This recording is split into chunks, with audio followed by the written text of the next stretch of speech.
Vision கியா, நம்பகமான பார்வை.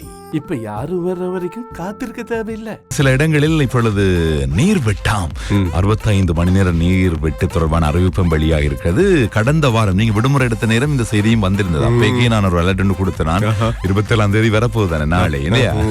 எனவே குறிப்பாக இந்த 28/9/2024 நாளை மறுதினம் சனிக்கிழமை அதிகாலை 1 மணி முதல் செப்டம்பர் 30ஆம் தேதி வரை மாலை 6 மணி வரை 65 மணி நேர நீர்வெட்டு நடைமுறைப்படுத்தும் என்று சொல்லப்படுறது. கண்டியை உட்பட கண்டி மாநகர சபை உள்ளிட்ட இடங்கள் இருக்குதானே. எனவே கண்டியில இருக்கிற மக்களை நீரை சேமித்து வைக்கும் திட்டங்களில் நீங்கள் ஈடுபட வேண்டும். நாடு முழுவதிலும் இல்லை, கண்டி பிரதேசம். மற்றது இந்த நான் தேங்காயை பற்றி கட்டாயமா பேசியாகணும். என்ன தேங்காயினுடைய விலையும் கூடிட்டது, இன்னும் கூட போதாம். தேங்காய் எண்ணெயினுடைய விலையும் கூடுதாம், கூடிக்கொண்டே போதாம். நீங்க சந்தையில போய் பாருங்க, நான் வேண்டினேன் தேங்காய் எவ்வளவு கொண்டு போகுது? 130 ரூபாய்க்கு வேண்டினேன், 136 ரூபாய்க்கு இருக்காம், பிறகு 140 150 ரூபாய் வரைக்கும் போகக்கூடிய வாய்ப்பு இருக்காம் என்று சொல்லப்பட்டிருக்கு. அதே மாதிரி தேங்காய் எண்ணெயும் அப்படித்தான் விலை கூடி கொண்டு போகுமாம் என்று சொல்லப்படுகிறது. என்ன காரணம் அப்படின்றதெல்லாம் தேடி ஆராய வேண்டும். உண்மையிலே தேங்காயினுடைய கையிருப்பு குறைவா இருக்கிறது காரணமா இருக்குமா, இல்லாட்டி என்ன பிரச்சனைன்றதை தேடி பார்க்கணும். நீங்க யோசிச்சு பார்த்துருக்கீங்களா டிலான? இப்போ அது முன்ன மாதிரி எண்ணெய் இப்ப இருக்கான்னு சொல்லி இப்ப தேங்காய் எண்ணெய் கையில பட்ட டக்குன்னு துடைச்சதும் போயிருது. முன்னெல்லாம் எண்ணெய் கையில பட்டுச்சுன்னா ரொம்ப நேரம் துடைச்சாலும் போவாது. டக்குன்னு போய் தண்ணி மாதிரிதான் இருக்கு. உலகத்திலேயே மிகவும் சிறந்த ரொமான்டிக் நகரம் எது?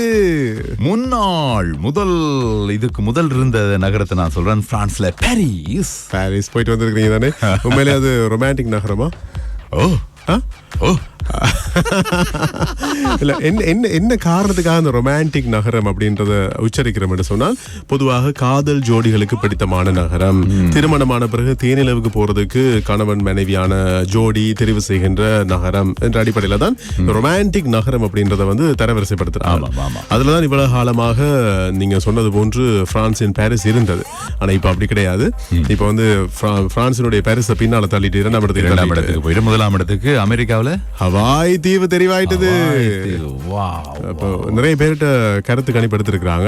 அதுலதான் இப்ப இந்த வருஷம் அறிவிக்கப்பட்டிருக்கிறது, ஹவாய் தீவு தான் காதலர்களுக்கு, அதே போன்று புதுமண தம்பதியினருக்கு தேனிலவுக்கு செல்வதற்கு பிடித்தமான நகரம் என்று. அதாவது ஹவாய் தீவு தெரிவு 1ஆம் இடத்தில் இருக்கிறது, 2ஆம் இடத்தில் பாரிஸ் காணப்படுகிறது. சரி, ஓகே. அப்ப நீங்க வெளிநாடுகளுக்கெல்லாம் போறேன்டா, அமெரிக்காவுக்கு போயிட்டு ரொமான்டிக் நகரத்துக்கும் போய் சுத்தி பார்த்துட்டு வாங்க.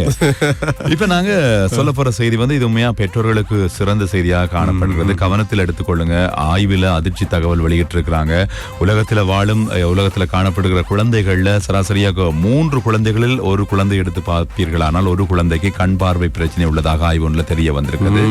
ஆக என்ன காரணம் என்று சொன்னா, இந்த கோவிட் காலம், கொரோனா தொற்று காலத்துல வீட்டுல இருந்தாங்க தானே, அந்த நேரம் அதிகமாக ஸ்மார்ட் போன்கள்ல கையடக்க தொலைபேசியில திரைகளை பார்த்ததன் காரணமாகத்தான் இதற்கு இது முக்கிய காரணம் என்று சொல்லி இருக்கிறாங்க. அதாவது 3 பிள்ளைகள்ல ஒரு பிள்ளைக்கு எப்படியும் பார்வை குறைபாடு பிரச்சனை இருக்கு. அது மட்டுமில்லாமல் இப்ப இந்த கிட்ட பார்வை தூரப்பான் இருக்குதானே. ஆக வளர்ந்து வரும் நாடுகளில் இது ஒரு பிரச்சனையா மாறி இருக்கிறது. இதுல 2050ஆம் ஆண்டில மில்லியன் கணக்கான குழந்தைகள் பாதிக்கப்படுவாங்க என்று சொல்லி அந்த ஆய்வில் எச்சரிக்கை விடுத்திருக்கிறாங்க. எனவே பெற்றோர்களே கேட்டுக்கொண்டிருப்பீங்க, அவதானம் ஸ்மார்ட் போன்களை பாவிப்பதில் அதிகமாக குழந்தைகள் நாட்டங்களை அதுல இருந்தா நீங்க அதை குறைச்சு கொள்ளுங்க.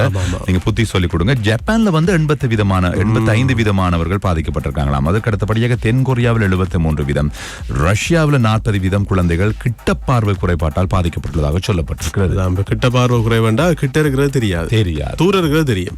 அப்ப இந்த நகைச்சுவை எப்படி சொல்றது, எழுத்துக்கள் எல்லாம் இப்ப கிட்ட வச்சு பாக்குறேன், புத்தகங்களை படிக்கிறேன், தெரியாம ஆனா கொஞ்சம் தூரம் அப்படி வைத்து பார்த்தா ஓரளவு தெரியும். அப்ப நீங்க பாருங்க, யோசிச்சு பாருங்க, எதிர்காலம் எப்படியா இருக்க போகுது. அம்மா அப்பாவை கூட தூர வச்சுதான் அடையாளம் காண முடியும். கிட்ட நீங்க யாருன்னு கேட்கிற நிலைமை. ஆமா, நீங்க யாரு? அடே, நான் உன்னை பத்தி அப்பாடா, நான் உன்னை பத்தி அம்மா என்ற மாதிரி தானே. வாசநேசம் மணிதான். கொஞ்சம் இப்பவே கவனம் எடுங்க, எதிர்காலம் வேற மாதிரி மாறிடும். 2050 மோசம் அடையும்.